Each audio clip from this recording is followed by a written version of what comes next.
This episode of the Esoteric Order of Roleplayers is brought to you by the generosity of our backers on Patreon.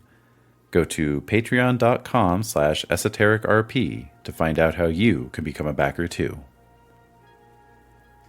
We create and broadcast these episodes live on native lands.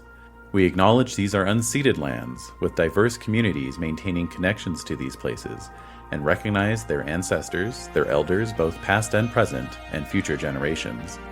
Learn more by visiting the Native American Rights Fund website at narf.org.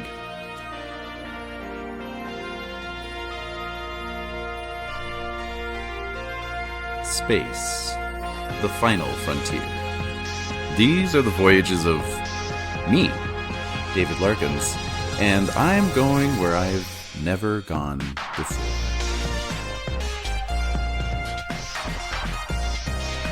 That's right, I am playing Captain's Log, the solo role-playing game for Star Trek Adventures. And when I say I'm going where I've never gone before, I mean that in several ways.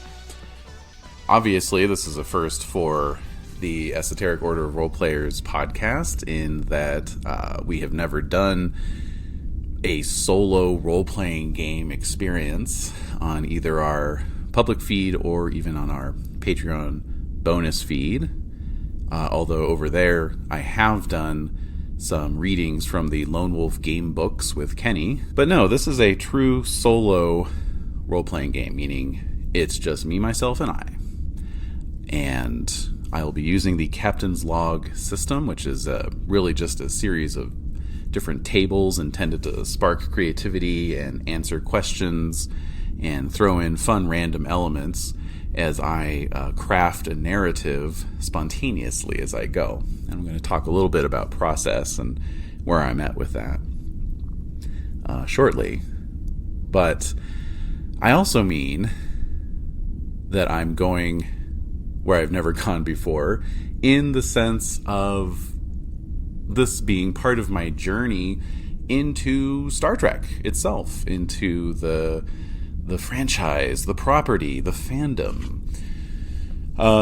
Despite the fact that I write role-playing games for a living, you would think that that would pretty much guarantee that I'm a huge Trekkie. I am not. Star Trek is one of those ones that just kind of passed me by. There's actually a surprisingly large number of those for me, to be honest, that I see a lot of my fellow gaming geeks cherish and adore, that I just sort of, either have tried to get into, bounced off of, or just never really clicked for me for whatever reason. We're talking about Doctor Who. We're talking about Terry Pratchett. We're talking about Douglas Adams, Game of Thrones. There's a lot out there that Highlander, for God's sake. I came late to Highlander. I did eventually discover the joys of at least the first movie. And Star Trek is very much in that category, although happily I can report that after decades of kind of missing out, over the past few years, really maybe the past 10 years almost, I've slowly been educating myself in the ways of Trek. And as is typical for me, I came in sort of sideways and driving in reverse. Oftentimes I've familiarized myself with various creative properties, beloved book series, what have you, through weirdly, backwards means. Comic books, superhero comics, that's another one that passed me by. But then as the MCU movies started rolling out, that was where I kind of started to learn more about the Marvel Universe, for example. DC. I've talked about on our DC Heroes Batman series, released last year. So you can check that out too if you're curious. But Des and I talk quite a bit about how we have a love of the DC Heroes universe going back to our childhoods, but we're never huge comic book nerds in that sense, you know. So again, like with the DC Heroes RPG, that was kind of a crash course for me in a lot of, you know, basic fundamentals of the DC universe. And so it is likewise with Star Trek. Did I sit down and start watching episodes of the TV series or watch some of the movies? No, not really. I had some basic familiarity from my childhood. My dad actually, I think, was a big fan of Star Trek during its original run in the 60s. He liked a lot of like what we would call genre TV nowadays, even though he's not by any means like a geek or anything, but he was into like The Prisoner and The Avengers, you know, the spy series, not the comics, and Star Trek and a lot of that other sort of milieu. And so when I was a kid in the 80s, he would oftentimes put on a syndicated rerun of the original series on a Saturday afternoon or Sunday morning or whatever, when I was otherwise bored out of my mind, and he would sit and watch it. And I just have this memory of just being this like 4 or 5 year old kid and just looking up at the TV and just being like, this isn't for me. Like, this is just a bunch of grown-ups talking to each other, and they're old grown-ups. They're from like the 60s, you know. But I did see Star Trek 4 in the theaters. My dad wanted to see that, so I think we saw it as a family. And like many non-Trekkies, I enjoyed it tremendously. And then Next Generation came along, and I remember the excitement surrounding that premiere night in my household. And once again, we sat down as a family to watch the premiere of Next Generation. And suffice to say, that was the end of my dad's Star Trek fandom. My understanding, of course, is that TNG took 2 or 3 seasons to really find its footing. And obviously, he took one look at the premiere episode and went, no, not for me.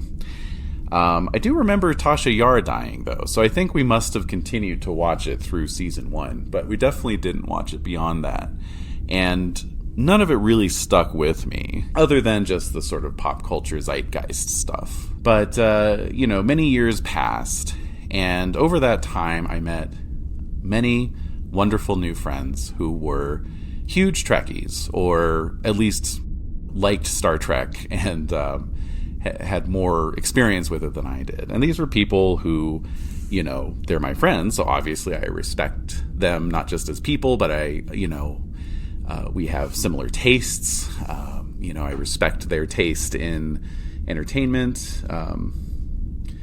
And so I knew there was something there. And I had had sufficient exposure to Star Trek as a kid that I knew I could probably get into it. As opposed to, say, Terry Pratchett, who my brain does not engage with. I can see that he's an excellent writer. I can see that the stories are good. I've read 2 or 3 Discworld novels, and it's just, I don't know, for some reason it just doesn't stick. It's not for me. But Star Trek is sticking, I have to say. So here we are. We're going to play Captain's Log. So I'm saying all of this because I wanted to lay down some background, some sort of baseline information, because I'm sure a lot of my listeners are also Trekkies or familiar with Star Trek to a degree greater than me. If this series is anything like our Batman series, it will probably attract listeners who have never listened to any of our other series before, don't really know who I am. So I just wanted to say a few words before we really got into things, because as I was saying, my deep dive into Star Trek that began around 8 or 10 years ago actually started with podcasts, specifically Rachel Watches Star Trek, which is a project by Chris Lackey from the H.P. Lovecraft Literary Podcast, which is obviously much more my jam, and his wife Rachel. And it's one of these ones where, you know, you have the one co-host who's kind of the expert on the subject, and then you have the other co-host who's brand new, and one of them is going to be the audience surrogate. So in this case, Rachel was my audience surrogate. And, you know, the gimmick is they just watch every episode of Star Trek and every Star Trek movie in chronological order of release. So, you know, they start with, I think they started with The Cage. I think they started with the pilot episode. So slightly non-chronological, but whatever. I'm also finding the legendary pedantry of Star Trek fandom definitely applies to me. As little as I know, I still find myself being pedantic at times, so apologies in advance for that. So, listen to Rachel watches Star Trek through the original series and a little bit into the animated series, and then, kind of moved on as one often does. But then a friend of mine, Joe, hey, what's up, Joe, if you're listening, and his buddies who did a podcast about the band Devo, which is also very much in my camp, decided to do an original series Star Trek podcast as well, ABCD TOS, shout out to them. And instead of going chronologically, they went alphabetically by episode title. And in that case, when I listened to Rachel Watches Star Trek, I didn't actually watch any of the episodes. I just listened to them talk about the episodes because they would provide a plot summary and so forth. And so with ABCD TOS, what I did is, since they would rate the episodes, any episode that kind of rated high, like a B+ or higher average rating, I would check out. So I just figured I was getting the cream of the crop because, let's be honest, the original series, it's 60s television, it's highly uneven, it's not, there's no attempt made to create like plot arcs, multi-episode or multi-season arcs, every episode kind of has to be self-contained. That was, thems were the rules at the time. So you can kind of dip in and out and you can watch, quote unquote, the good ones. And since it was 4 guys, one of whom I count as a friend, so, I respected their opinions. I figured they wouldn't steer me wrong, and I was right. The episodes I watched and Des watched as well were great, And Des has her own kind of Star Trek background in the and which is kind of similar to mine in that she's familiar with the property, but she's not, she hasn't watched a lot of Trek, at least prior to the last couple of years. But her dad actually worked for, over 40 years for Paramount as a member of the crew, right? He was like a grip and an electrician and a best boy and all those behind the scenes crew positions that are so crucial for making movies, obviously. And, so because he worked for Paramount, Star Trek, he actually ended up working on, I believe, all of the original series cast movies except for the motion picture. I think he started with Wrath of Khan, and he knew all the cast and had his opinions about Shatner and all that good stuff. And we've told the story on the podcast before about how he was the guy in charge of holding the key light right up to the faces of Kirk and Spock during Spock's tragic farewell at the end of Wrath of Khan as he's saved the Enterprise. And there's Frank right off to the side of the camera holding that key light, So, want to talk about 6 degrees of separation, more like 6 inches of separation in that sense. And Dez's cousin Marina is a huge Trekkie. So, we have Trekkies throughout our lives, friends, family, and so we finally got into watching TOS through Joe's podcast, and that led us to just decide to watch all of the original cast movies, starting with the original, which we were not prepared for. That was an experience, but of course, Wrath of Khan, classic. Star Trek 4, classic. The other ones, they're okay. They range from okay to very good, right? So we did that. And so then Des casually mentions to another huge Trekkie friend, Anna, that we'd been doing that, and she and her partner Scott are massive Trekkies, and so that then kind of led to, hey, why don't we watch some TNG? So in a manner very similar to ABCD TOS, Anna and Scott put together a curated list of next-gen episodes for us to watch, which we are currently watching. At the time of this recording, we just watched The Inner Light, which I actually knew about by reputation. Again, there's a certain amount of sort of geek culture osmosis that I've absorbed when it comes to Star Trek. But yeah, so we're really enjoying it. I can see the difference between original series and TNG very clearly, and again, it's like I think I love both for different reasons, but probably equally. Too early to say. We're not done with our next gen watch through just yet, and I think I might even go back and cherry pick a few other episodes, or maybe one day just actually watch the whole thing starting from episode 1. But we also want to move on to Strange New Worlds. We want to check out Lower Decks. We've heard a lot of good things about that one, and maybe even some other of the series, Deep Space Nine, Voyager, the others, and the rest. We'll also probably check out the next gen movies. Actually, strike that probably. We'll definitely check out the next gen movies.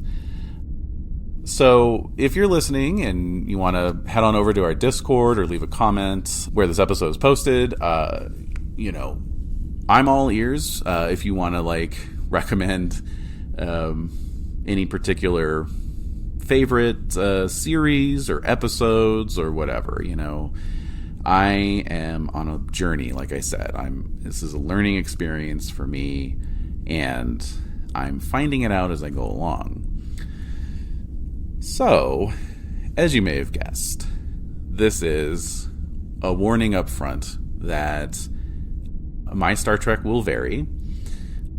I'm going to miss things. I'm going to miss connections. I'm going to miss what might feel like obvious elements to pull into my stories as I generate them. And that's fine. However, I'm also open to feedback and suggestions. So again, hop on Discord. There will be a channel that I'm going to create specifically to talk about this Captain's Log series.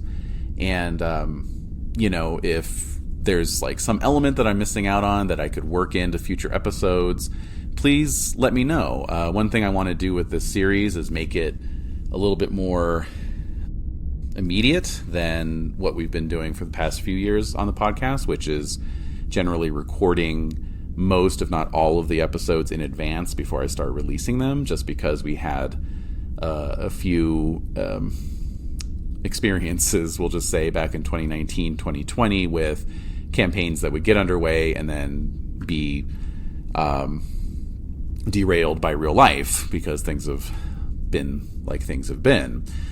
So I switched from releasing episodes as soon as I recorded them to recording in advance. With Captain's Log, I'm going to go back to maybe not releasing same day, but certainly the same week. And so the chances are, especially if you're listening to an episode within the first week of it dropping, I'll not have recorded any subsequent episodes yet. And you can hop on our Discord and, throw some suggestions out. And in fact, as you'll see at the end of this episode, I have an idea in terms of generating what they call missions, and just kind of soliciting listener advice. And again, if you're listening to the episodes as they're coming out. So that all being said, let us talk a little bit about what I intend to do with this Captain's Log solo RPG experience. Okay, so Star Trek Adventures is the current licensed Star Trek RPG. There have been several other versions going all the way back to the late 70s. But this is the current one. It's been out for, about a decade now, I think. It's published by Modiphius. And and Captain's Log is a recent publication. I believe it was maybe last year or 2022 possibly. 2023. Okay, so it's fresh off the press. And it's part of just a general trend right now in tabletop RPGs of producing these solo RPGs, which can range anywhere from something where you're kind of intended to just play it once, and then you have a physical artifact after the fact of a diary or a journal, all the way up to just simple PDF downloads that give you some guidelines on how to play a game, by yourself as you, journal it or record the sessions or create fiction based off of the results, or you live stream it or whatever. Captain's Log's kind of seems to be like in this sort of weird,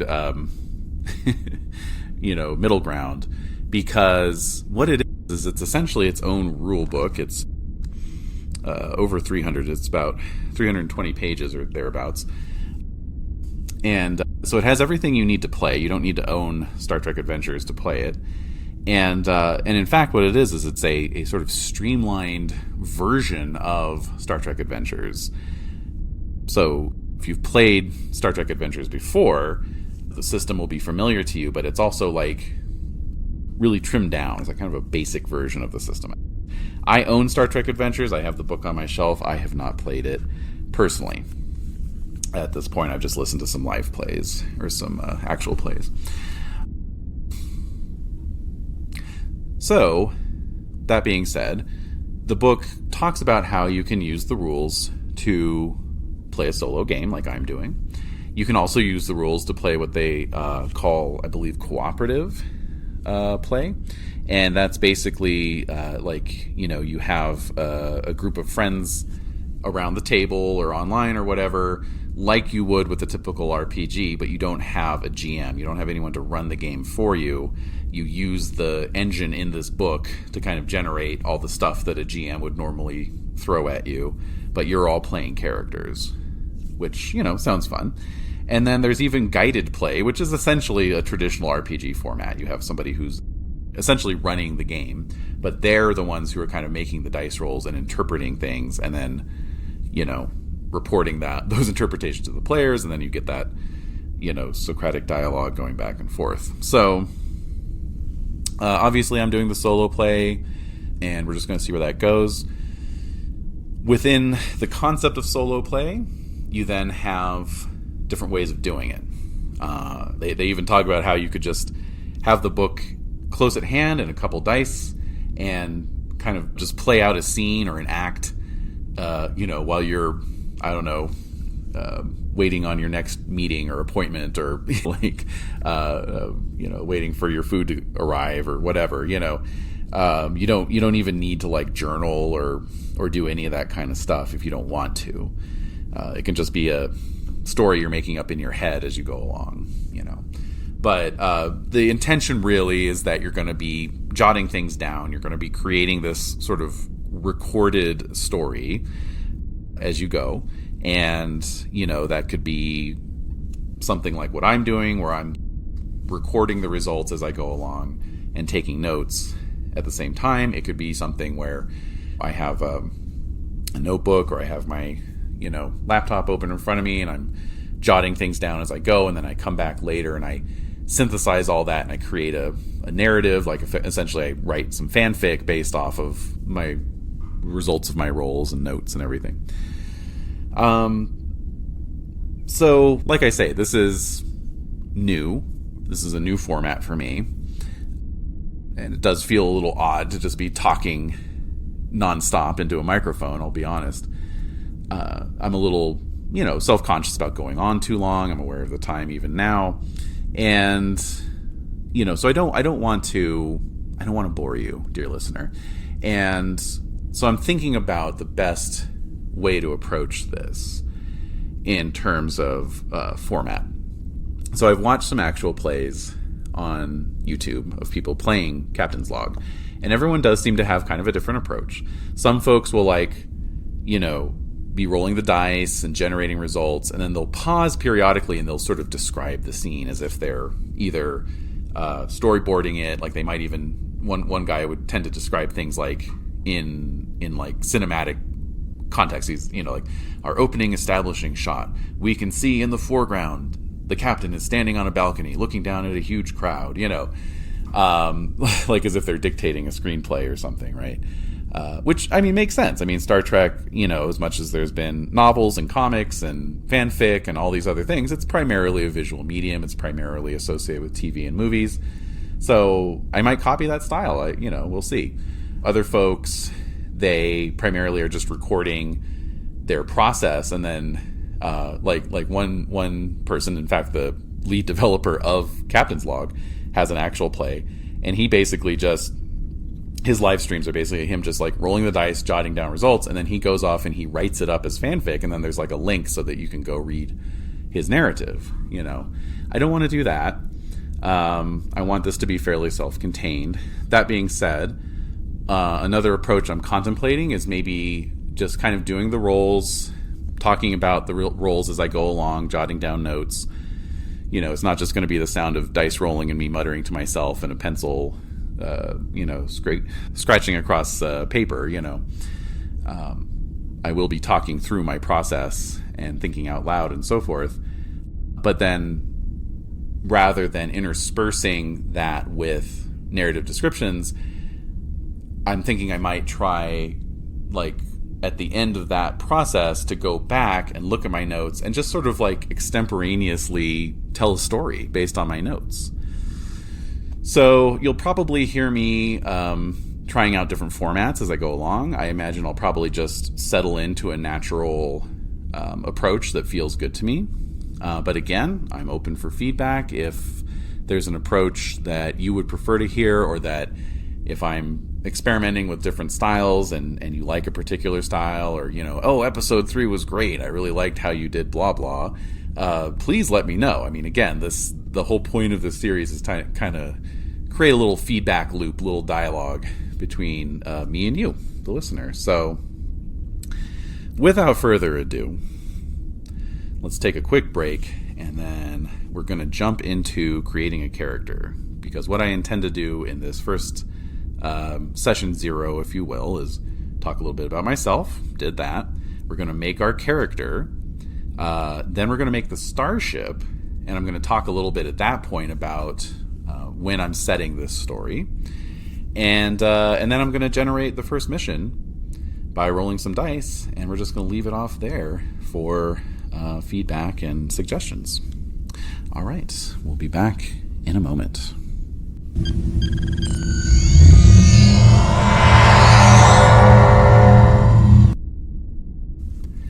And we're back.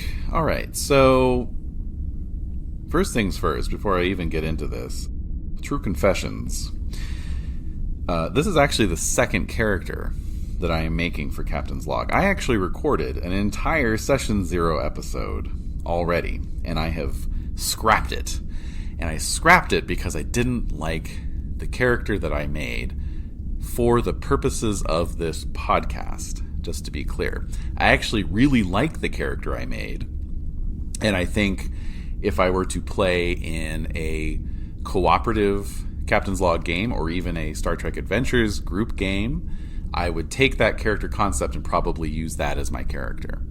But it was a good learning experience, right? So there will be a lot less of me muttering to myself and flipping pages, scratching my head and going, "What the hell?" I will say one thing, and this is just a nickel's worth of free advice to anyone who wants to play through Captain's Log. When you are making your character, there are a lot of tables you can roll on, and or matrices, as they call them in this book. When you get to step 4, education, unless you are feeling really experimental, do not roll on the education matrix table. Matrix. I'll stop saying table. Do not roll on the education matrix, because there is only a 25% chance that you will actually attend Starfleet Academy and therefore be an officer in Starfleet, which is the whole point, if you ask me, of playing Captain's Log. Now, you don't have to play a captain, and in fact, I'm not going to play a captain. I'm aiming for first officer. That's where I want to be. Riker's one of my favorite characters, so that's part of it.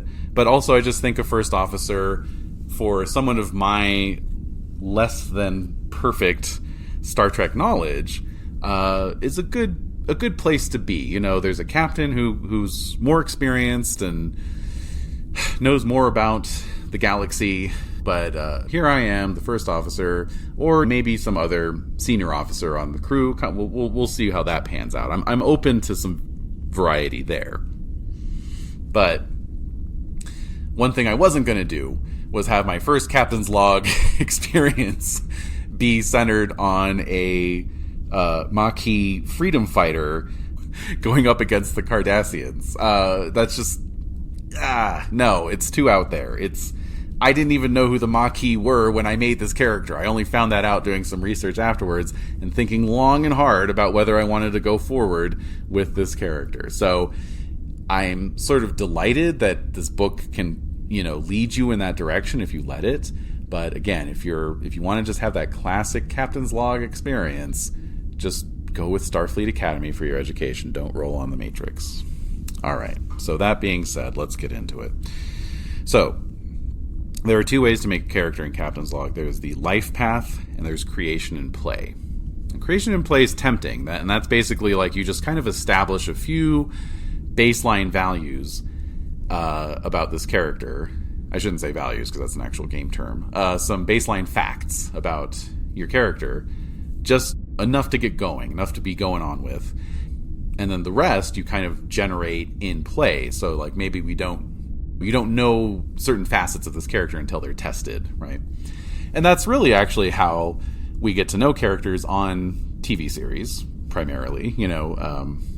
Certain strengths, weaknesses, abilities, talents, susceptibilities, these things come out, background information, where the person's from, etc.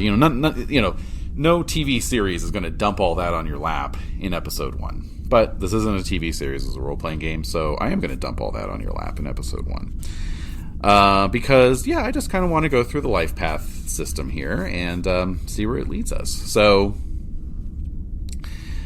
basically what we're going to do is we're going to generate this character's traits, attributes, disciplines, focuses, and values. So traits is up first. And so traits, as they say here in the book, allow me to quote. So the book doesn't actually describe what a trait is. You have to sort of infer it. But I would just say that the way it sort of defines traits is to call them permanent or at least enduring elements of the character's nature.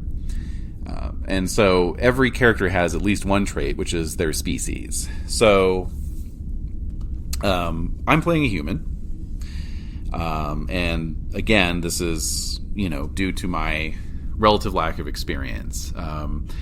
I feel like playing any kind of alien, even if they're very close to human,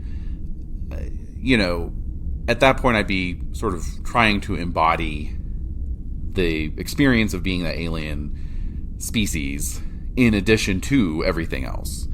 So we're just going to go with human. And that's probably just, as a heads up, that's probably how most of the non-player characters are going to come out in the wash, so to speak, as well. It'll be much more like an older live-action TV series where, for, budget reasons, most characters are either human or, require very little makeup, right? But it does say your character may begin play with traits in addition to their species. They should have a clear place in representing the nature and experiences of the character, reflecting definitive facets of the character's existence that are unlikely or even impossible to change. So I was thinking a lot about the type of character I wanted to make, or types of characters, and one possibility that I think I want to use with this character is, I was thinking about, even though I'm playing a human, one thing that I think everyone knows when it comes to Star Trek is diversity. Infinite diversity and infinite combinations, right? But, even the original series was groundbreaking in terms of casting and having people of multiple ethnicities sharing responsibilities on board this ship, and everyone being, depicted as, smart and capable and all the rest. So definitely wanted to, if I'm playing a bog standard human, I definitely was looking for some opportunities to bring in some diversity. Anyways, and a lot of my Trekkie friends are LGBT, and I tend to like to play characters who are kind of outside of my lived experience. So I oftentimes will play female presenting characters, just like Des will oftentimes play male presenting characters, for the same reason. And so I was thinking about all those things, and I thought, what's going on with trans characters in Star Trek? What kind of trans characters have we seen? And correct me if I'm wrong, but based on my fairly basic research, I didn't really find any to speak of. I think Star Trek Discovery has a couple characters who are at least, gender fluid or non-binary, but as far as like trans characters, I don't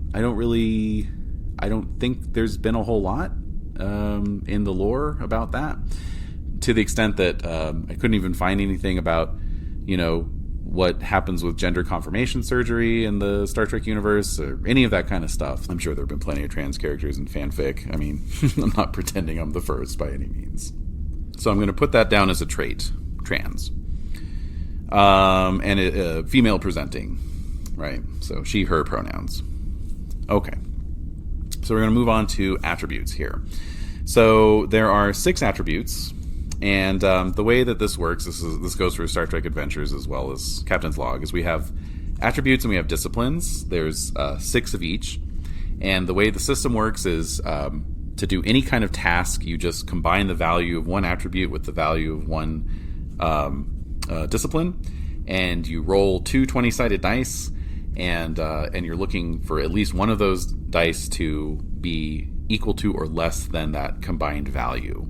So if I have a control of 10 and a command of 3, and I'm trying to quell a riot or something, 10 plus 3 is 13, so I would want a 13 or less on at least one of those 2d20, and it's called the 2d20 system for that reason. The interesting thing is that these are intentionally very open-ended. So, like, for example, with control, it says control defines characters who are precise, orderly, disciplined, highly coordinated, or who possess well-developed fine motor skills. And then it goes on to give examples of how you would use control in a variety of different situations, everything from when faced with violence to when faced with a social problem or an intellectual or emotional problem or a physical problem. You can apply control to a physical problem just as well as you could apply, say, a more obvious one like fitness, or, likewise you could apply presence or insight to a physical problem. And so the book does a good job of giving examples of that, which I won't get into, but just very briefly, daring defines characters who are decisive and fearless. Fitness defines characters by their physical prowess, athleticism, and endurance. Insight defines characters by their instincts and their perceptiveness. And then presence defines characters by their strength of personality and by their ability to draw attention and command respect. So I guess maybe presence plus command might have been better for quelling a riot. And then reason defines characters by their adherence to logic, and it demonstrates a strong tendency toward meticulous analysis, detailed planning, gathering of evidence, and the forming and testing of theories. 8, a value of 8 in any of those is average, considered average. So we are going to figure out those attributes. And then just jumping ahead a little bit, we've got the disciplines, which are command, con, engineering, security, science, and medicine. And just like with the attributes, these are intended to be broadly applicable. So command is leadership, negotiation, coordinating and motivating others, and also personal discipline and resisting coercion. Con is about spacecraft and the practicalities of living and working in space. Engineering is about technology. Security is about safety, protection, and survival, but most importantly about violence. Science is at its heart about the pursuit and application of knowledge. And medicine is important enough to stand on its own as a distinct discipline and field of study, and much as there is some overlap between science and engineering. Then we have focuses. These are, again, sort of broadly applicable specialties that the character is known for. They are not tied to any particular discipline, although they might tend towards one more than others. But again, you're supposed to theoretically be able to broadly apply your focus, but it might be things like decisive leadership or physics or efficient evasion, or internal medicine. And then values are one of my favorite mechanics. They're basically these phrases, I guess, that define something that's important to the character, and the best values can be applied both positively and negatively. So they give you 20 examples on a matrix, which I intend to largely stick to.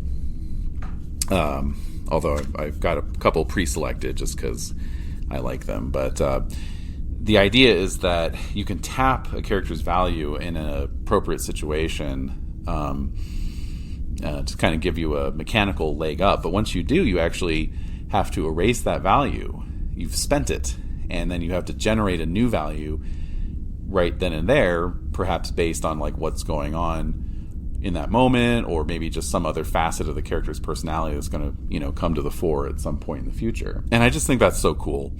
What a great way to have a character experience growth, you know, over the course of a campaign. I just think that's so cool. What a great mechanic. So, okay. Life path creation. So step one is species. So I've already talked about the human part. Now they've got, what is this? Well, they've got a lot of species in here, and they've got them broken down even by eras. So species is going to affect your starting attributes. So we start out at 7 in each of our attributes. Okay. And then your species is where you start buying those attributes up.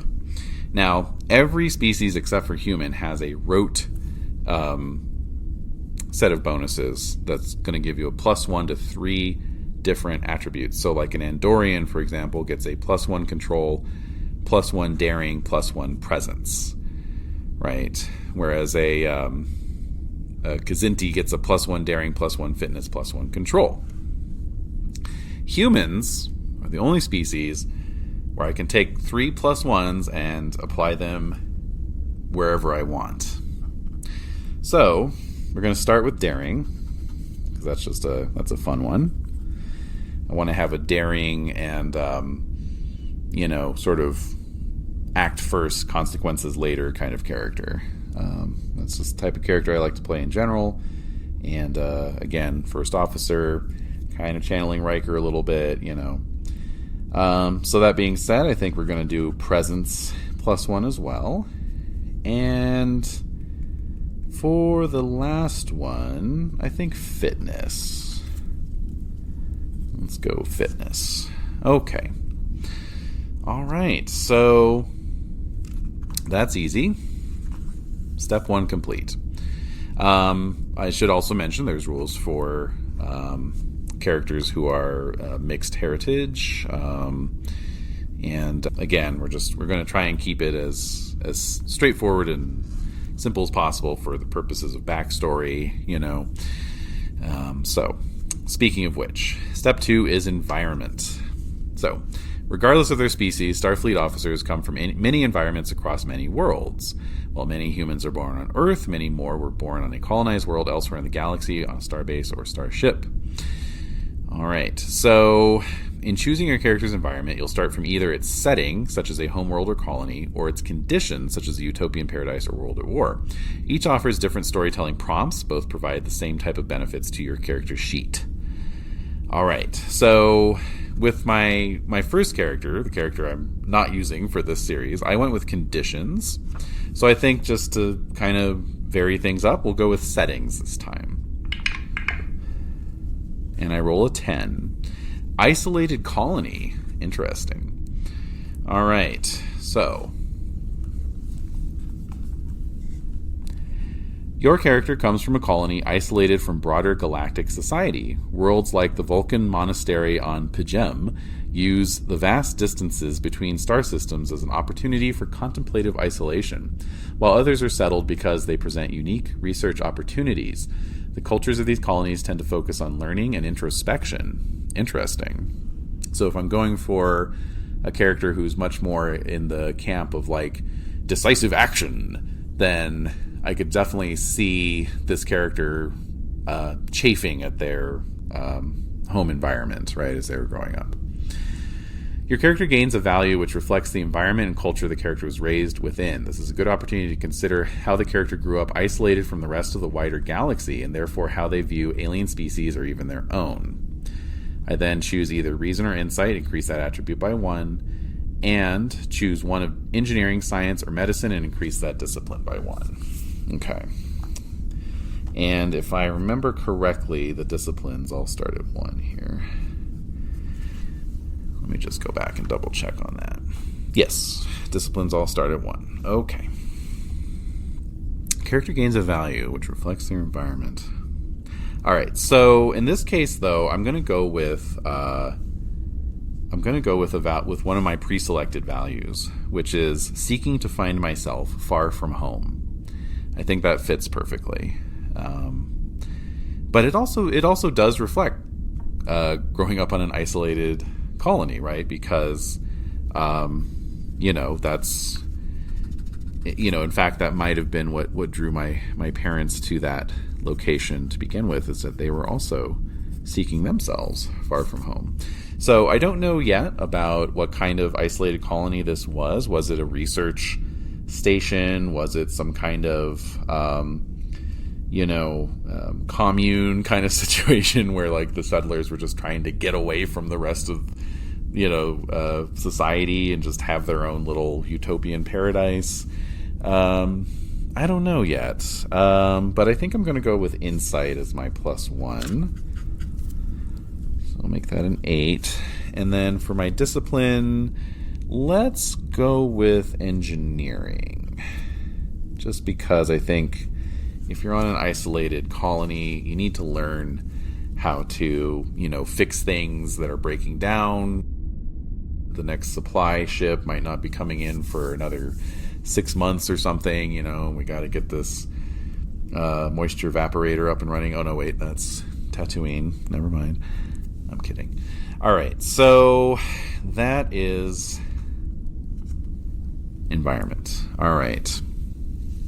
Step 3, early outlook. Okay, driving them into their education and career, your character formed an early outlook that shaped them in many ways. You may choose from 3 approaches on how to determine the impact of this outlook. All right, so the first is, the second is if you're playing a Klingon, so we'll just ignore that one. The first one is upbringing, and that is the nature of a person's family and their surroundings as they grew up.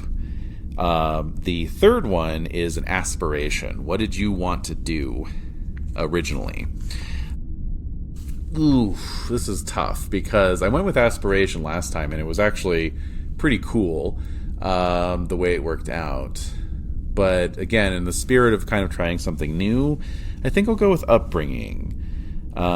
Especially since I think that'll help me get a better idea of what was going on in this isolated colony.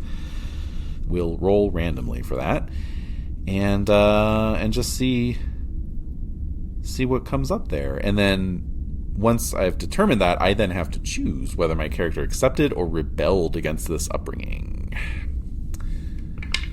Okay, an 8. Agriculture or rural? Well, that certainly fits. Okay, rural. All right, so let's see what that means. Your character grew up surrounded more by nature than by people within a rural community, on the frontier or somewhere else, distance from the bustle of cities and larger populations. Well, okay, sure, makes sense. They might be heavily involved in agriculture, growing real food to supplement synthesized or replicated meals. Okay, so I have to decide whether I accepted or rebelled against this upbringing. I think I've already indicated I'm leaning towards rebelled, so let's just go with that. And it says, if your character rebelled against this upbringing, they are likely to have embraced science, technology, and the fruits of civilization, increasing their presence by 1 and their reason by 2.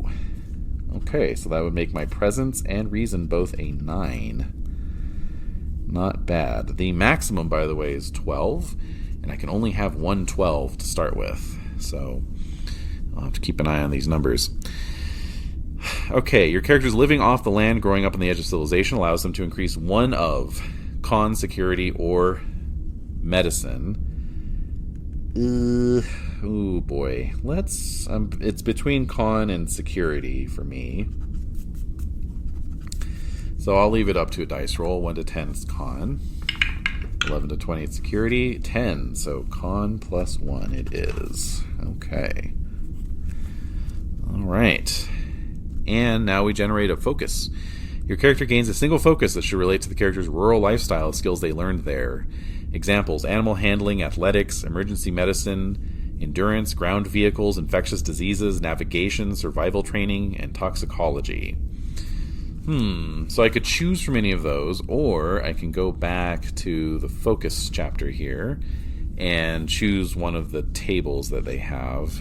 For example, I went with con as my bonus, so maybe I'll roll on the con focuses table. So remember, focuses aren't, focus can be applied to any of my disciplines, but these are focuses that are evocative of the con discipline, I guess you could say.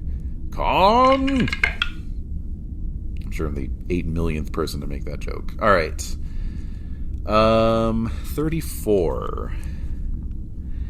Okay. 34. Stellar cartography. Cool. Obviously, I was watching the stars. Stellar cartography. Okay, cool. All right, so... Getting a little bit of an idea of this home planet, home world. Okay, and I'll probably flesh that out a little bit later. And again, if anyone has any suggestions for an isolated colony where there are people farming the land or otherwise living in a rural kind of environment, let me know. All right, education, the infamous education step. This is where it all went wrong the last time. So we're choosing Starfleet Academy, for God's sake. So I get into Starfleet Academy and get off this isolated little rock. No doubt it was quite a shock to the system to go from more or less just riding my space BMX around the backcountry of this, large moon or whatever it was, to then go to Starfleet Academy. My goodness. All right. The years spent at Starfleet Academy are some of the most memorable and definitive of an officer's life, shaping the direction of their career going forward. For those who pass the grueling entrance examinations, the Academy takes 4 years, covering a mixture of intense training, academic studies, and practical experiences. Much of this takes place within the main Starfleet Academy campus in San Francisco on Earth, but other campuses and annexes exist across the Federation, and a cadet may spend time at any of these before they graduate. A graduate of the Academy receives a commission as a Starfleet officer with the rank of ensign, after which they may wait several weeks or even months for their first assignment. Some cadets, particularly those pursuing a doctorate, choose a path that requires an additional year or two of training and study, and instead graduate at the rank of lieutenant junior grade. You may choose your character's Academy track or randomly determine it from the table below. Okay. Well, they do call it table sometimes. Good to know. All right, we've got command track, operations track, and sciences track. Operations track is practical and hands-on, dealing with many of the realities of Starfleet's mission. Divided broadly into engineering and security divisions, operations track cadets are defined by a sense of pragmatism, whether that applies to the technical or the tactical. Okay, whereas command is for those cadets who aspire to command their own starship someday, focuses on leadership and interpersonal skills, diplomacy, decision-making in crisis situations, an understanding of protocol and procedure, and starship operations, which includes flight control. Many command track cadets begin their careers as flight control officers and pilots, where their training can be put to the test on a smaller scale while they gain the experience necessary for more authority and responsibility. Command track cadets customarily undertake the infamous Kobayashi Maru test during their final year. Well, normally I'd go command, but that +1 to engineering and all that. But I also had a +1 to con, which is, if we recall, is your spaceflight discipline. So my two current highest disciplines are tied. So let's leave it up to the random probability matrix again, aka 1 to 10. It's command, 11 to 20. It's operations. 15. It's operations. Okay. Add a value reflecting the beliefs developed during their time at the academy. Okay, so for this one, I don't really have... My other pre-selected value doesn't really apply, I don't think. So, I'm going to go to the values matrix and roll. And we get a 6. Oh, perfect. Good leaders get their hands dirty. I mean, it's like it was made for me. Get their hands dirty. Okay, cool. Probably had an inspirational professor at the academy who led by example. Attributes. Add 3 points to attributes. Each may be split between any 2 or 3. So, i.e. increase 3 attributes by +1, or 1 by +2, and another by +1. Okay.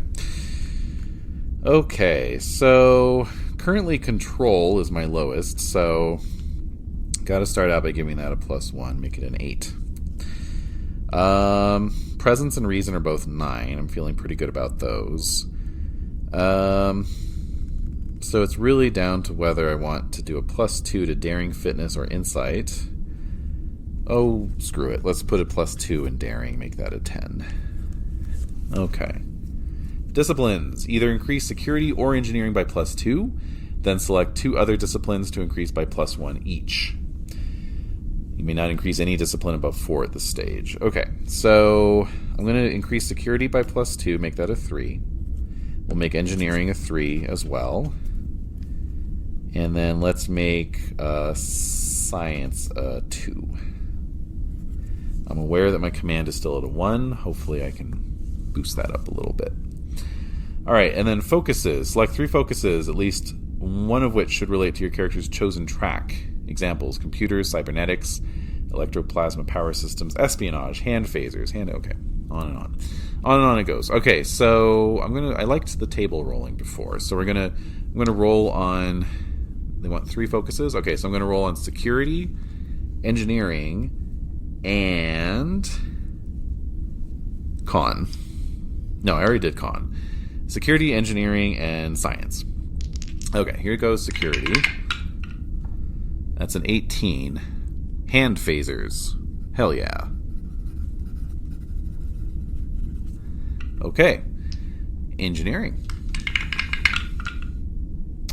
Is that a double 1? It is. These dice have little symbols for the ones, so I wasn't sure there for a second. Advanced holograms. What the fuck? Okay. And science. That would be a 31. A specific historical time period. Oh, I love that. Shit. Alright, so I'm going to put a little bracket around that to remind me to pick one out. Specific historical period. I mean, if I'm following the, tendencies of the original series and TNG screenwriters, it's got to be either the Victorian era or the 1930s. Yeah, we'll see. We'll see. Ooh, my mind is a whirring rivulet of thought, inspiration, creativity. All right. Step 5, career length. Choose the length of your character's career. Are they novice with their whole career ahead of them? Do they have a few years of service under their belt, or are they veteran with decades of experience? Okay. Here we go. Novice. Oh, shit. Alright, so I think first officer is not... That's not where I'm starting. I think that's where I want to get, right? That's going to be my goal for this campaign. This will be my officer's log of my rise, my rise to power, which is fine. So we're probably looking at head of security here, although I don't know yet. So, okay. So I'm adding a value reflecting my inexperience and naivete in some way. Ah, perfect. So this will be my other pre-selected value, which it's actually pulled. I mean, all of these are pulled from the random values matrix anyway. But I spotted this one and I just loved it because Another TNG episode on our curated list was I, Borg, which I loved. And so this value is resistance is never futile. And the Borg reference also is going to tie in with the starship and the timeline that I have in mind. So, just a little reference for my own sake. Okay. All right. Great. So, step 6, career events. My character's career is a tapestry of events and experiences, but a few will have been pivotal moments in my life. A character defines which moments of their life are important in retrospect, and what seemed definitive to a young ensign may be inconsequential to that same officer years later. Ain't that the truth? Your character has 2 defining career events chosen or determined randomly from the list below, and gains whatever benefits they provide. Each career event increases 1 attribute by 1 discipline by 1, and gives your character 1 additional focus. When assigning a focus, you may select from blah blah blah. Okay. For characters that chose Novice, hey, I didn't choose it. It was thrust upon me. In Step 5, assume that these career events took place during the character assignment of the Academy or equivalent, perhaps during a field training assignment aboard a starship. Okay. All right, here we go. So we got 2. We got 2 events. Number 1. 6. Encounter with a truly alien being. Holy. All right. Interesting. Encounter with a truly alien being. Going out on a ride along on a test flight, and we encounter a truly alien being. Sure. Your character encountered a life form which is truly alien, something barely within the comprehension of humanoid life. It might have been some godlike entity or creature that swims through space, but whatever it was not life as we know it. So, I have to ask myself, what kind of creature was it? What did your character learn from the experience? And what happened to the creature afterward? Has it been seen again? All right, well, my character's encounter with the unknown increases their reason by 1. Wow, I'm up to a 10 on reason. See, maybe engineering's more my speed here. Your character comes away from the experience with a greater understanding of and curiosity for the universe, increasing science by 1. Science is now at 3. And add a focus reflecting their experiences with the entity. Examples: empathy, philosophy, or xenobiology. Ooh. I'm tempted by philosophy, actually. Especially since we already know she's a history nerd. So, although empathy is also good. I like empathy. Let's go with empathy. We need some empathy in this world. Right? And, yeah. So, that's leading me to think that this was some kind of, one of these alien beings that really fucks with your brain. Again, having just seen The Inner Light, right? I mean, that's not an alien being, but that's certainly. I mean, Des and I were talking about it afterwards. Like, okay, so Picard just literally went off and lived this whole other life, and then he wakes up literally 20 minutes later, and it's like, okay, so I just experienced 50 years of time in 20 minutes, so you're gonna have to give me a little bit to kind of sit down and collect myself here. So I don't think it was anything that extreme, but I think it was definitely some kind of, some kind of being that exists in some kind of telepathic or psionic kind of non-corporeal, in a metaphysical sense we might say it was like an astral being, right? It was something that, maybe it was like a fourth dimensional being or something, But then if we're going with empathy, then I think it's really hitting those parts of the brain that are emotional. So maybe it was like a being not of pure thought, but of pure emotion. Something along those lines. Yeah. And I mean, I'm sure there's been something like that in Star Trek lore that's come up. So I'll give that some thought. Again, open to suggestions, open to any additional facets I could maybe add. And just a caveat, I'm open to suggestions, doesn't necessarily mean I'll go with it, and no offense, but this is my character. All right, so we're going with our second career event. I mean, really, I feel like the encounter with the alien being was the most recent event, right? Although, Jesus Christ, I just rolled first contact. Okay, so, I mean, hey, I think those are the same, one and the same, right? Your character was chosen to be involved in one of the most important missions, first contact with another culture. What culture did your character make first contact with? Okay. Well, see, now I'm wondering, because it says, the prestige and honor of being involved in a first contact mission is significant. Increase your character's presence by 1. I might re-roll that one, actually. Let's re-roll that one. Let's see what we get here. 11. Dealing with the plague. Oh. Damn it. Alright. I'm going to choose my second one. Because I want something that's just a little less epic in scope, right? Let's go with something a little more prosaic. So, some of the ones that are jumping out to me are ship destroyed, death of a friend. That's a possibility there. Lauded by another culture, negotiated a treaty, required to take command. Might be interesting, actually. Encounter with truly alien being, serious injury. Could certainly apply. I recently read about Picard's artificial heart, how he got that right after Academy. Conflict with a hostile culture, maybe. Mentored, of course. That would definitely fit.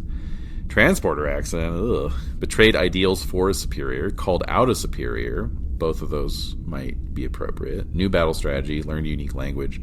Discovered an artifact, special commendation, solved an engineering crisis, breakthrough or invention, and first contact. Okay, so let's see. Which was the ones that jumped out at me? We had death of a friend, required to take command, serious injury, mentored, betrayed ideals for a superior or called out a superior, or special commendation. Okay. Let's see.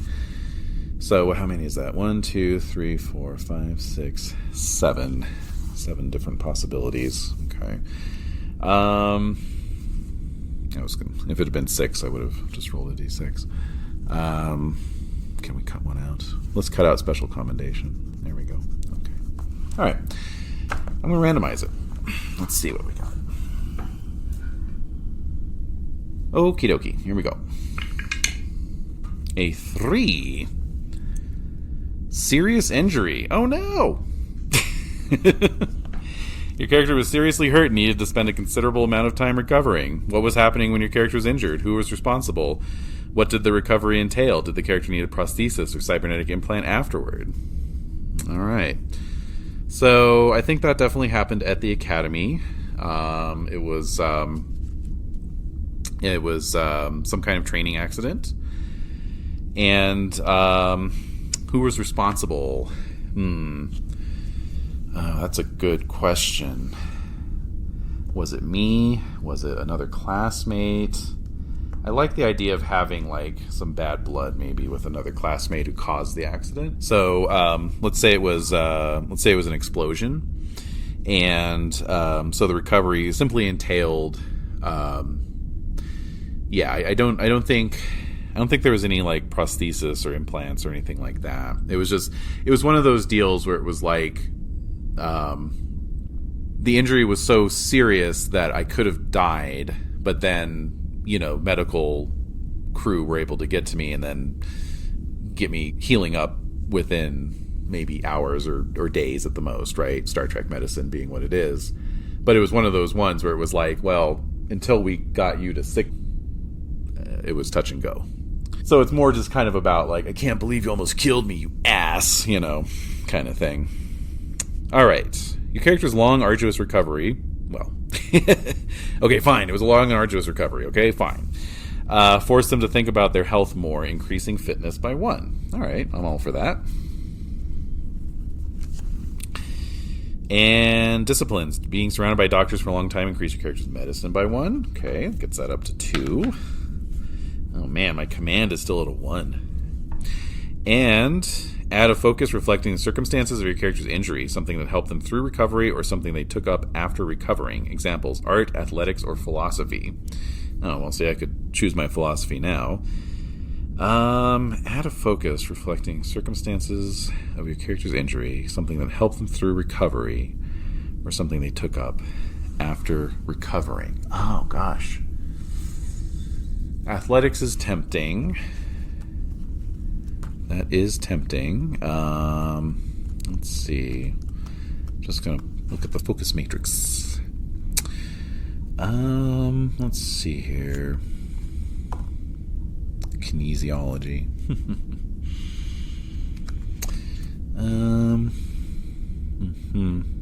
Oh, how about martial arts? Let's go with martial arts. Maybe, I know the Klingons have martial arts, right? Maybe she learned a Klingon martial art. I'll look those up. Okay. Feels like I'm going with a security officer here, but okay. Step 7, finishing touches. At this stage, your character is almost complete and needs only a few final elements and adjustments. Values. Your character receives one final value. All right, so this one I'm just going to roll randomly. So let's go to the values matrix and see what is to be seen. Okay. This might reflect the career events rolled in step 6 or may represent some other element. Sure. Okay, let's see. That is a 2. Act with confidence even if you don't feel like it. Good advice. Get confidence, stupid. Alright, even if you don't feel like it. Okay. Increase 2 attributes by 1 each. Okay. So, what do we got? We got Control 8, Daring 10, Fitness 9, Insight 8, Presence 9, Reason 10. Alright, so we're going to boost Presence by 1.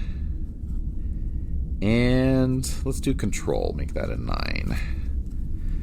So my Insight is an 8. That's an average, remember. So that's my lowest. Despite my interest in history and my newfound empathy. So maybe I'll start boosting my insight now that I've learned to be more empathetic after encountering that being of pure emotion. All right. Increase 2 disciplines by 1 each. All right, well, I got to get command up to 2. I mean, that's just embarrassing. And let's make con a 3. So that way I have con 3, security 3, and engineering 3, and that just feels kind of nicely well-rounded there. All right, so my character's attributes should total 56. Okay, let's see here. It's 28, 36, 46, 56. Perfect. Discipline should total 16. All right, so that's 6, 9, 11, 14, 16. Yes. I should have 4 values. Check. And 6 focuses. Check. Okay. All right, so now we have come to the part where I determine my assignment.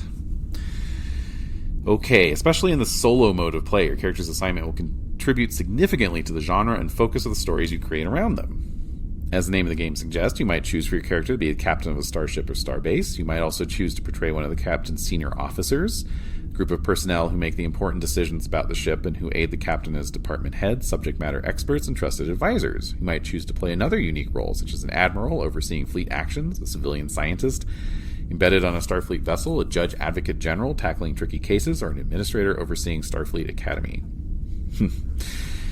While the possibilities are endless, the following are the most common senior staff roles played by the main characters of Star Trek media, and thus common roles you might choose for your character or with whom your character will interact in your stories. Okay. So we have commanding officer, executive officer, and then we have, let's see. So it has like in solo mode, you know, if you do this, if you choose this, it'll lead to these sorts of stories. So in solo mode, giving your character the first executive officer assignment will facilitate a wide range of stories, from away missions to Starship Command, from tireless work of managing staff to unique challenges of serving under a notable or difficult captain. Yes, so that's where we're aiming for. Then we got operations manager. This is the engineering department, manages and oversees all technical operations aboard or involving the ship, normally from operations station on the bridge, or in conjunction with the chief engineer. or on smaller ships, one officer may fill both roles. Giving your character this assignment will facilitate stories featuring close-ups on iconic Star Trek elements, discoveries found from sensor sweeps, mysterious computer malfunctions, and the operation of holodecks, transporters, main deflector, and other classic technology. Tempting. Flight controller or helmsman.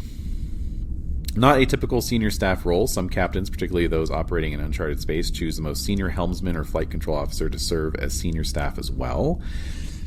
In solo mode, giving your character this assignment will facilitate classic ace pilot stories and chronicles of young officers taking their first steps in a promising career. See, there might go with that, actually. Right? Yeah, that's tempting. I'm liking that a lot, actually. Chief Engineer. Solo mode, giving your character this assignment will facilitate hard science fiction stories. A technical, no. Chief of Security. This would be my other option. In solo mode, giving your character this assignment will facilitate stories full of action, espionage, and conflicts, both great and small. Your character might be tasked with repelling a boarding party, solving a whodunit, or surviving an expedition into a hostile environment. I mean, that's good. That's really good. Chief Medical Officer, Science Officer, Ship's Counselor, Communications Officer. Communications officers, typically skilled in linguistics and cryptography, aided by advanced translation and decryption technologies. They are thus valuable during encounters with both new creatures and hostile ones. In solo play, giving your character this assignment will facilitate stories of contact and connection, placing them on the front lines of alien contact, in the thick of deciphering archaeological mysteries, and in a critical role behind the scenes of intense political dramas. Helmsman just jumped right out at me, so let's go with that. Okay, so that is my assignment, and then I have to do my rank. Okay. Once the character's role has been determined, you should determine their rank. Character may be of any rank, though there are a few restrictions in specific circumstances. Okay. So, Lieutenant Junior grade is the lowest rank that may be taken by any character fulfilling the assignment of Executive Officer, Chief Engineer, Chief of Security, or Chief Medical Officer. Those assignments are only available to experienced personnel. Ensign is the lowest rank available to any officer. Then we have Lieutenant Commander and Captain.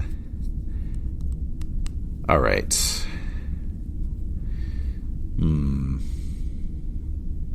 I'm debating between Ensign or Lieutenant Junior grade. I guess we have to go with Lieutenant Junior grade, eh?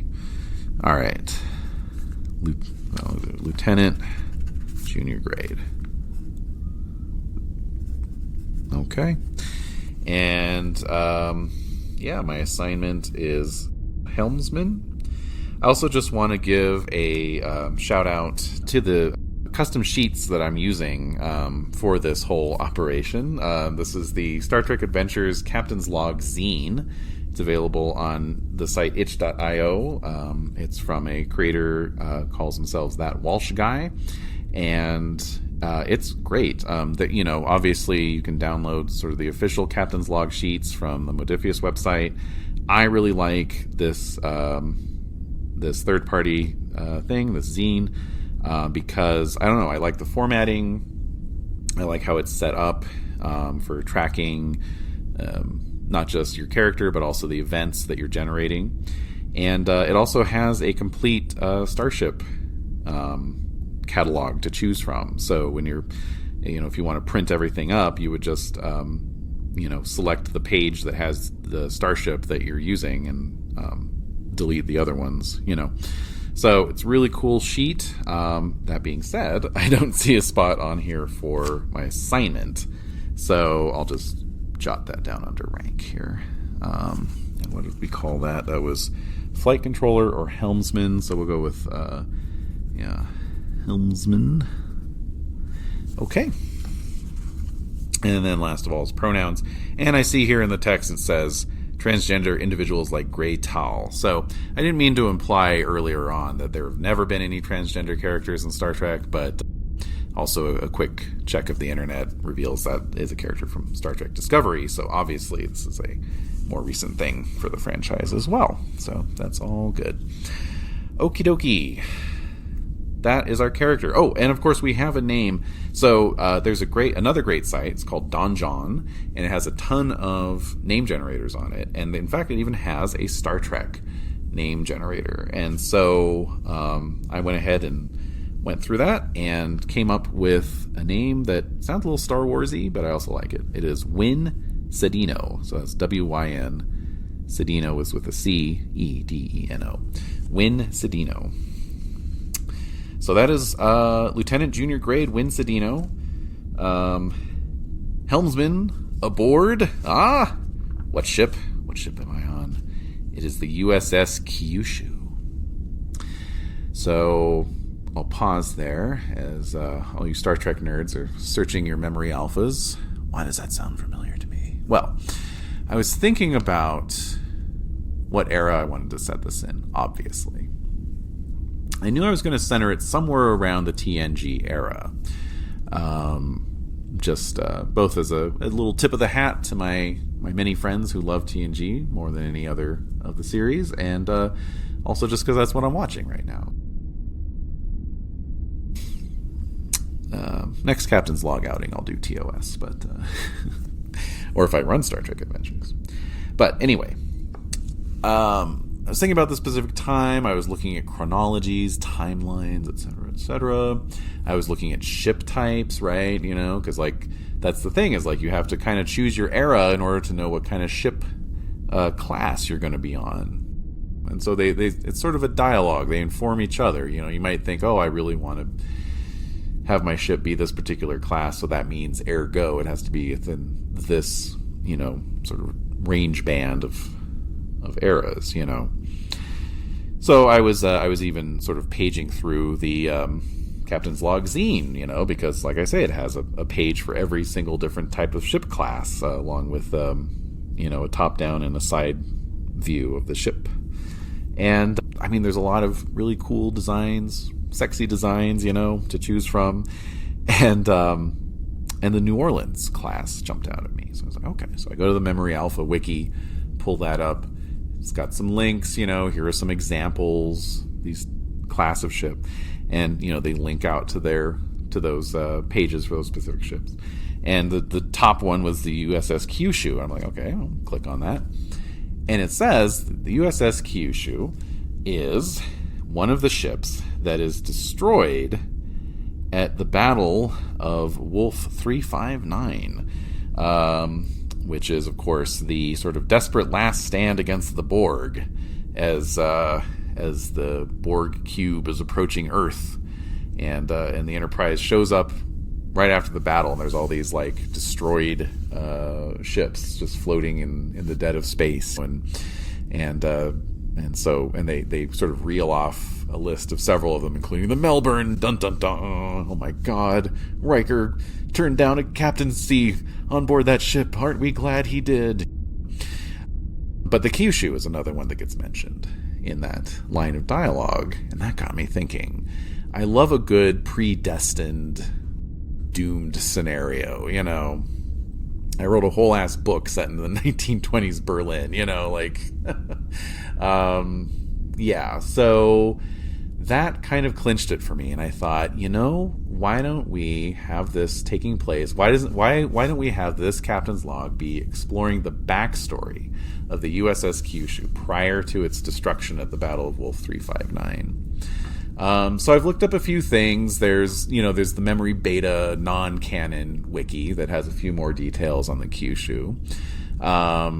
And I think it says there that it's one of the first of the class to be launched. So, you know, if we just kind of backdate from the Battle of Wolf 359 and say we go back about 20 years maybe, then that's where we'll be setting our story. Is 20 years prior to the Battle of Wolf 359. So whether or not our plucky young Lieutenant Junior Grade Wyn Cedino is still serving on board the Kyushu at that time, perhaps as a first officer, I don't know, but maybe we'll find out. Maybe not. I'm not really expecting this to take 20 years of story time, you know, but who knows. But anyway, suffice to say, our time period here is shortly before the beginning of next gen. It's a generation before the next generation. How about that? So, okay, so that established, we're doing the USS Kyushu, registry NCC-65491. And so starships are characters in their own right in the Captain's Log and Star Trek Adventures games. They have their own systems and then their own departments. And so the systems correspond to attributes and the departments correspond to disciplines. So the systems are comms, computers, engines, sensor, structure, and weapons. And then the departments are actually exactly analogous to the disciplines. They're command, con, security, engineering, science, medicine. And basically, you know, if you have access to the ship, you can have it do things for you instead of, you know, your character having to do it or other members of the crew. And then, in fact, that's a whole other thing. So on this nice little sheet here, there's actually a duty roster that I can fill in for the captain, first officer, etc., etc. And so, and that's where I put my assignment. Aren't I silly? So there it is. Helmsman Wyn Cedino. Rank, lieutenant, junior, species, human. And then, I can fill in these other characters, which I'll probably do offline, so to speak. I'll just roll up some basic details like the names and species and stuff. And then it's up to me whether I want to like actually give them their own character sheets or kind of detail them out a little bit. We could do creation through play with those characters, or I can just use the ship stats. So like the chief of security, I might just use the ship's stats to represent, or at least like security team or something. I might just use the ship's stats in that place. So anyway, the Kyushu is a pretty nice ship. It's got 10s in comms, computers, engines, and sensor, 9 in structure, and 8 in weapons. Its highest, what do we call these again? Departments are engineering and science with a 4 in each. Its security is a 1, so it's not a warship by any means. Con is 3, so handles pretty well, and command and medicine are both 2. And then really the only other thing that we have to do is define traits and talents. So much like how for a character, you know, their species is their trait. If it's a Federation starship, that is a trait unto itself. You know, Romulan warbird might be another trait, or, you know, whatever. So Federation starship is a trait, and then it says to consider a unique trait as well. And so I think for the Kyushu, I'm going to give it the trait of doomed. It's a doomed starship. But that might, that might potentially have a positive impact as well. Who knows? But yeah, some other examples of that would be like legacy vessel, prototype, flagship, temporarily displaced, renowned, non-combatant, you know. And then lastly, we're going to do talents. So this is a fun little way to just kind of differentiate your ship, give it some unique things. Oh, and speaking of which, there's also, I believe there should be a table for like quirks as well. You know, like just things that make the ship a little unique. We'll do that as well. All right, so yeah, they even have like a random era matrix. That's crazy. And just that's if you're just like, I don't care. I know everything there is to know about every era of Star Trek, and I will go for it. All right, so let's do the idiosyncrasy first. We'll do that first. We'll get a 5. That's so random. The door chimes are an octave lower than typical. Okay. Okay, door chimes an octave lower. Sure.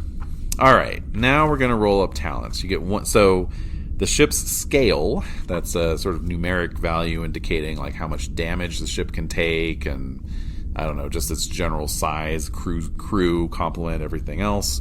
The scale is 4, so we're going to roll 4 times, and it's 3d20.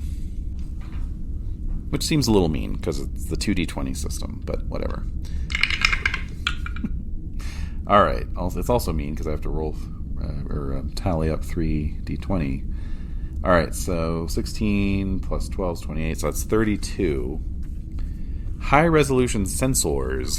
That makes sense, considering it's engineering and science talents. Not talents. Traits? Why can't I keep this in my head? Departments. High-resolution sensors. Okay. Next. We have 29. Extensive shuttle bays.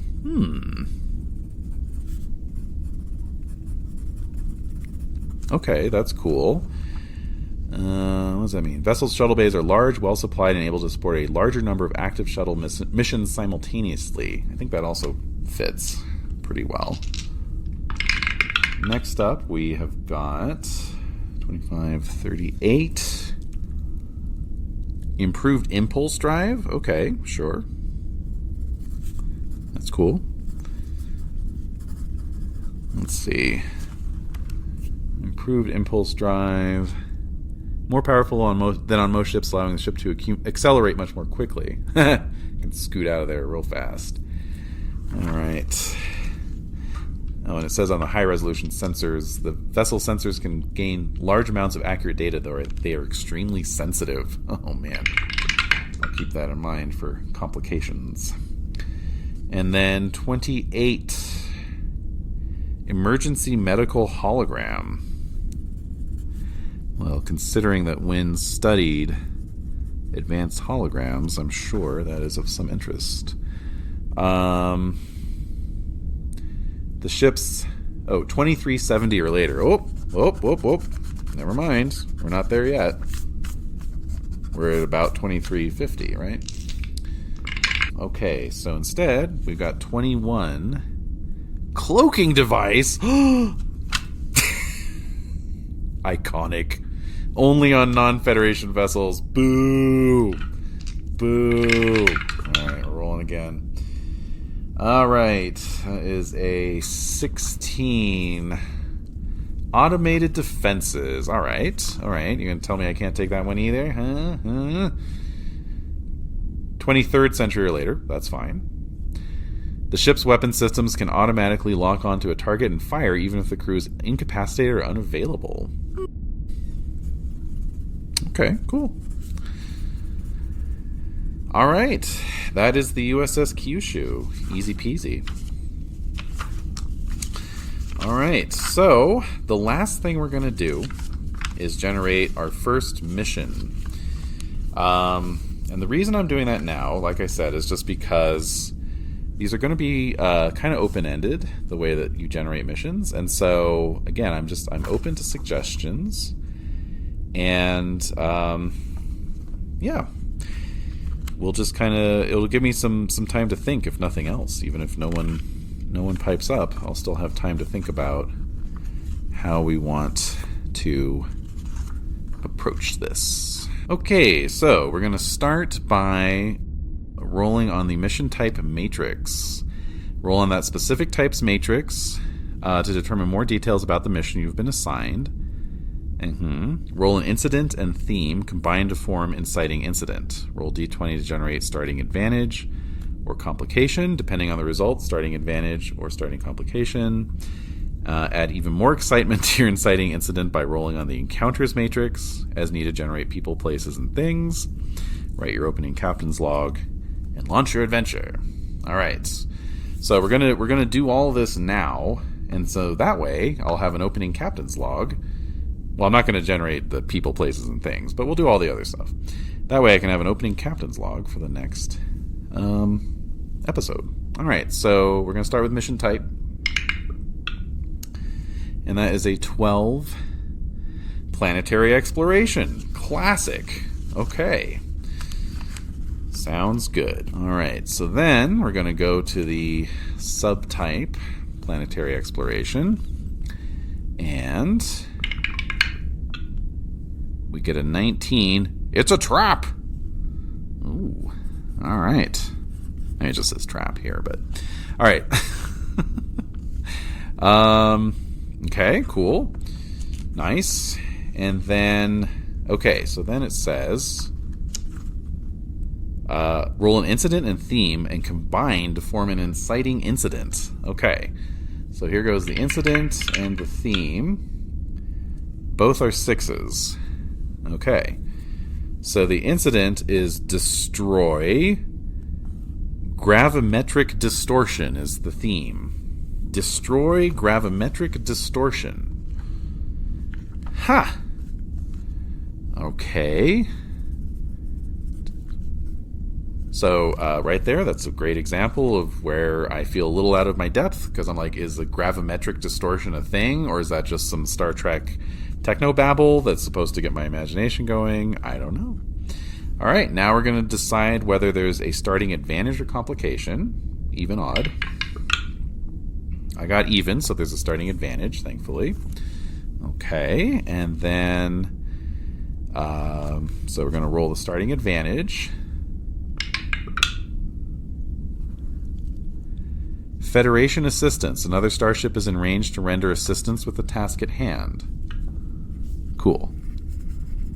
All right, so considering that the Kyushu is kind of more of a sciencey kind of vessel, it's a little bit more, what would we say? Yeah, science and engineering.